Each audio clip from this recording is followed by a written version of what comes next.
Donk has an insane aim, we all know that, but do you know what makes it truly special? If you slow his clips down and watch his crosshair right before he shoots, you'll see him make this tiny precise correction on almost every kill. It's a mechanic that a lot of players get wrong. So today we're gonna break down micro adjustments, how they make Donk's aim so good, and how you can train them yourself. And if you watch this video to the very end, I guarantee you will know how to improve and implement this mechanic into your own playstyle. But before we get into it, I want to make one thing clear. Donk isn't so good just because of his aim. His crosshair placement, movement, and decision making are all top tier. And learning micro adjustments won't magically fix your aim if you struggle with other fundamentals. But when it comes to raw aiming mechanics, your micro adjustments are arguably the single most important part of your aim inside CS. This is the absolute final step of a gunfight and is the exact moment where most players completely fall apart. Fundamentally, the aiming process comes down to just two steps. You flick, and then you micro adjust to get your crosshair onto the target. Or if your crosshair placement was already close enough to the target, you skip the flick and only have to micro adjust next. Either way, that tiny smooth final correction is what actually gets the crosshair on their head right before you shoot.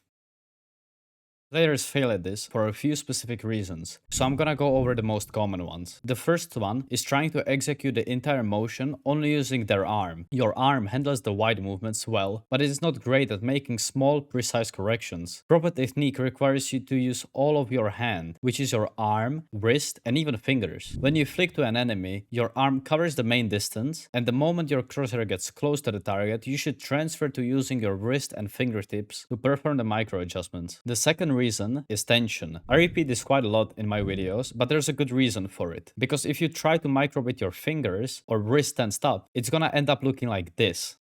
The reason for this is that dense muscles physically can't make smooth motions required for micro adjustments. You need to learn how to mention your tension properly to make good micro adjustments. And that means keeping on levels where you have just enough tension to control the mouse and not too much to end up shaking. The last and often overlooked mistake isn't with anything physical, and instead it is with failing to read the target's position. This can happen quite often if you rush your micro adjustments. Instead of visually processing where the enemy actually is, you see the player move to one direction and your brain thinks it's gonna continue moving in that direction. But when the enemy strays back unexpectedly, you start lagging behind and messing up completely. Just look at Stiko here, where he explains the same issue he had to solve with his aim. Here you can see me incorrectly reading the timing the CT will come to my crosshair and shooting. Movement of players in multiplayer games is often unpredictable, so we shouldn't rely on this. Even in hectic moments, we should make sure that we focus on aiming rather than anticipating.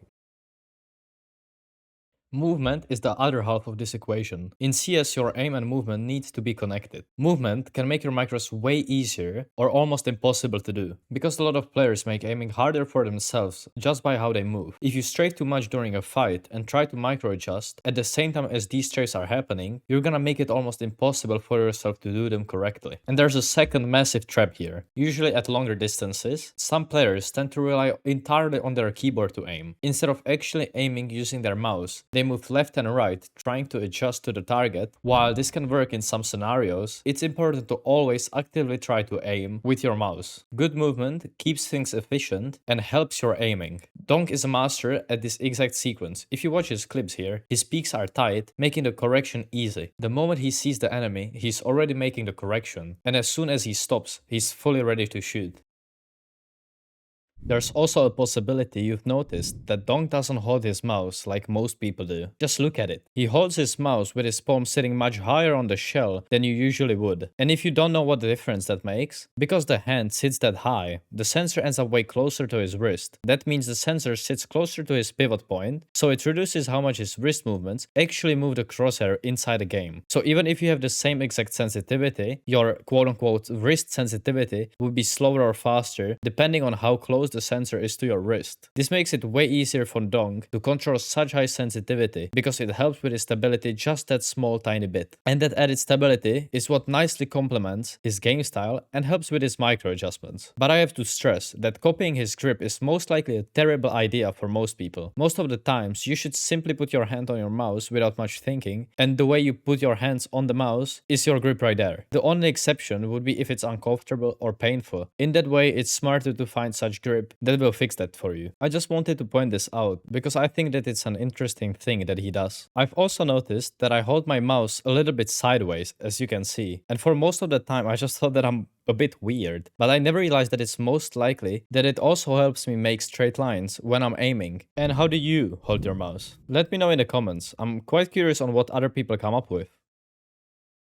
Since we're already talking about grips, I'm gonna go briefly about the standard ways people hold their mouse and how it impacts micros. If you use a palm grip, your entire hand rests flat on the mouse. While this gives you the maximum stability, the problem here is that your fingers are completely locked in place, so you have no zero vertical flexibility. If you need to make a tiny adjustment up or down, you are physically forced to move your entire wrist or arm to do it. A claw grip, on the other hand, arches your hand. The base of your palm sits on the mouse like on palm grip, but your fingers curl. This creates a physical space under your knuckles that gives your fingertips the room to actually move the mouse around in any direction. And then lastly, a fingertip grip. It takes the palm off completely of the mouse and it gives you absolutely the most freedom for finger-driven movements. But it sacrifices a massive amount of stability. You need to evaluate your own grip. If your fingers cannot physically move the mouse without your wrist moving, your micro adjustments will naturally be in kind of a disadvantage. But on the other hand, please don't overthink it. Most CS pros still use palm grip and are playing at the highest level. While grip does make a difference, it's nowhere near as huge as some people think and make out to be.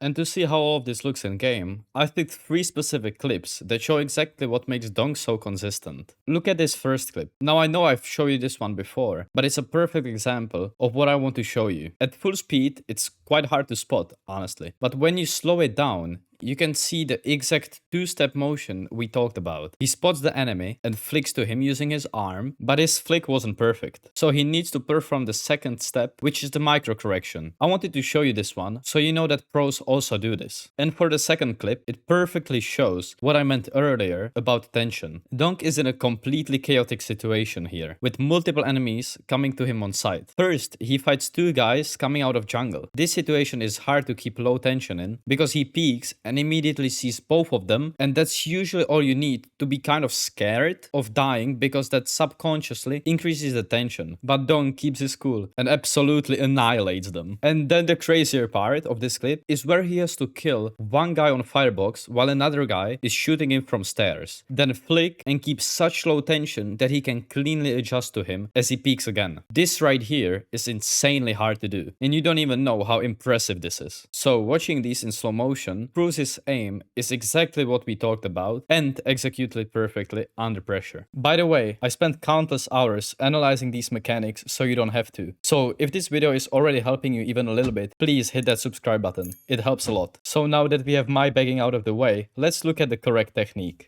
Knowing all of this theory is great, but the most important part is how you train it. So for the first part, I'm going to use a workshop map, and for the second, a playlist I made inside Kovaaks. But before we get into the first scenario, I also want to say that you should only play around 5 to 10 minutes of each one of them, and then focus the rest on your actual in-game skills, because that's what matters more. The map I am using is again FPSAimTrainer FPS. It's simply too good in my opinion not to use. If you also know a map that you think is good, let me know in the comments and I'll be sure to check it out. As always, we spawn in, pick an M4 and choose the no recoil option, and then head into linear area targets. I will include 2 simple scenarios. For the first one, you can see the settings on the screen right now. And here we will simply focus on making smooth, low tension micro adjustments. I think this is quite straight to the point, and I don't think there's anything more to say about this one. So let's move on to the second one, which is the micro adjustment after flicking. Again, you can see the settings on your screen. Here the targets are purposely this small and with added movement to make sure we have to actively focus on making the micro adjustment. As I play this, I have to increase the tension because of the flick, but let go of it fast, so as soon as I get close, I can perform the micro adjustment in one continuous motion.